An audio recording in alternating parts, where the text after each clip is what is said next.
Seja bem-vindo.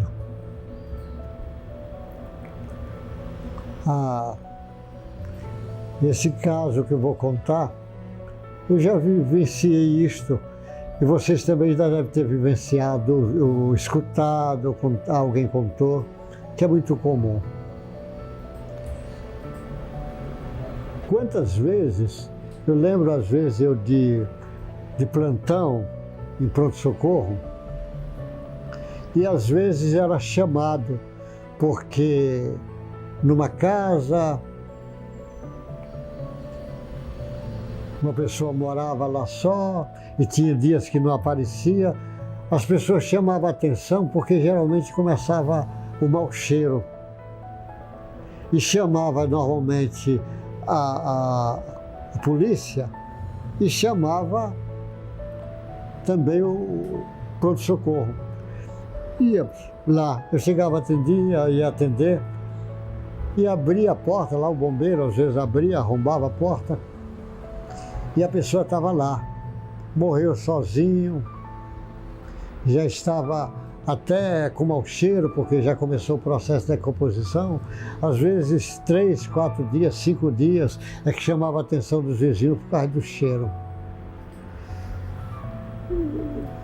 Eu já vi vários casos assim, inclusive às vezes até em hospital. O sujeito está lá doente, lá no cantinho, a enfermeira noturna às vezes ocupada, enfermaria com muitos pacientes internados e ela sozinha, às vezes tem essas coisas, e ela vai atendendo um, vai atendendo o outro, e às vezes quase na troca do plantão é que vai ver que aquele homem está morto. Que na troca do plantão eles vão olhar e conferir e ver que aquele homem morreu e ninguém viu, ninguém estava lá junto, sozinho. Na época da varíola, quantas pessoas amanheciam mortas nas ruas, nas calçadas, aqui. Em São Paulo, então, teve tanto.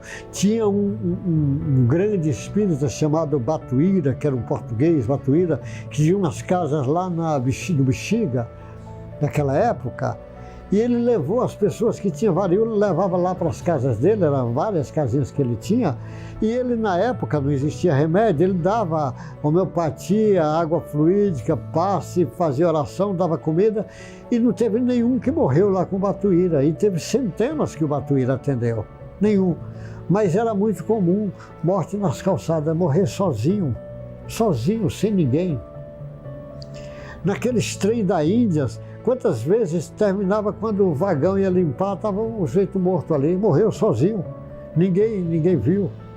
Quantas pessoas ele é órfão, às vezes de pais vivos, ou é pai também sozinho de uma filharada imensa, mas está sozinho. Eu lembro da irmã Dulce, esse caso é bem interessante. A irmã Dulce, ela ainda nem tinha começado o trabalho dela, já era freira, e era assim umas 8 horas da noite, quando ela ia passando numa rua meia penumbra, e tinha um menininho, um adolescente, rapazinho de 11, 12 anos, ali no máximo, não tinha de 8 a 12 anos, não era uma idade dessa, mas não tinha nem 12 anos. E ele sentadinho ali falou para ela, quando ele falou, irmã, não me deixe morrer sozinho. Ela chegou junto, viu que o menino realmente estava ruim. Ela sentou ali naquela calçada e botou o menino no colo dela. E o menino desencarnou. Esse menino desencarnou. A partir desse menino, a irmã Dulce começa o trabalho dela.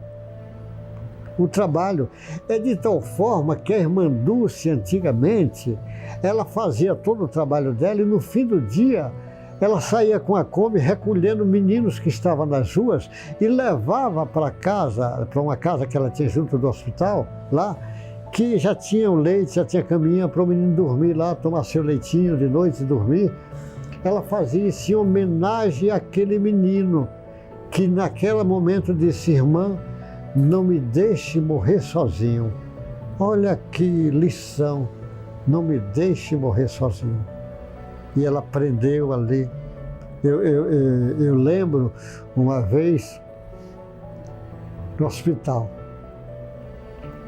na Santa Casa, chegou uma moça muito ruim, a situação dela ruim.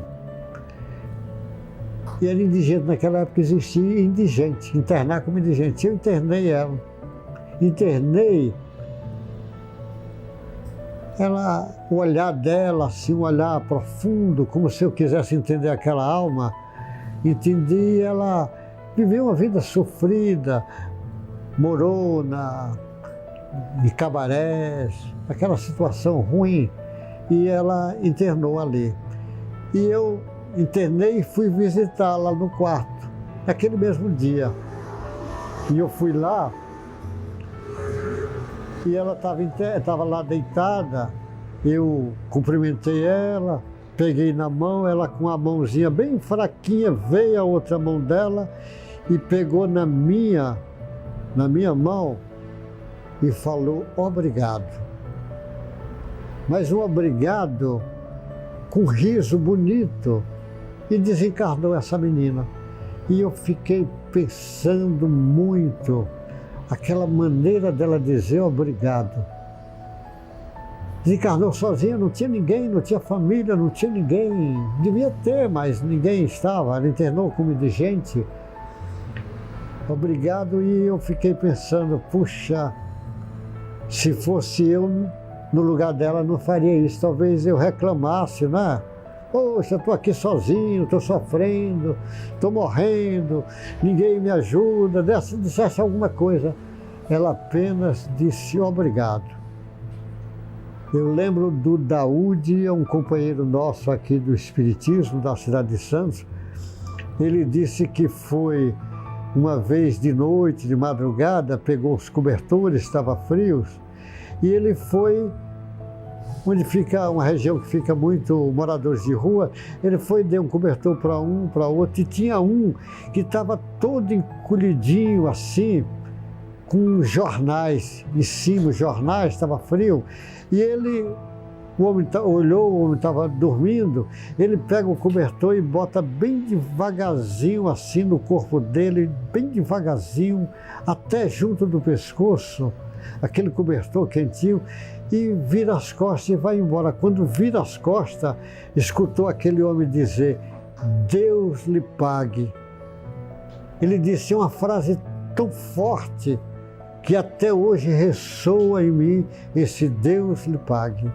Então eu fico imaginando como aquela mulher falando obrigado para mim, naquele instante. E o que eu estava fazendo eu era de plantão, o que eu fiz, qualquer outro colega ia fazer a mesma coisa, internar ela, não fiz nada demais, fiz o que todos fariam, então não fiz nada especial, todos fariam a mesma coisa.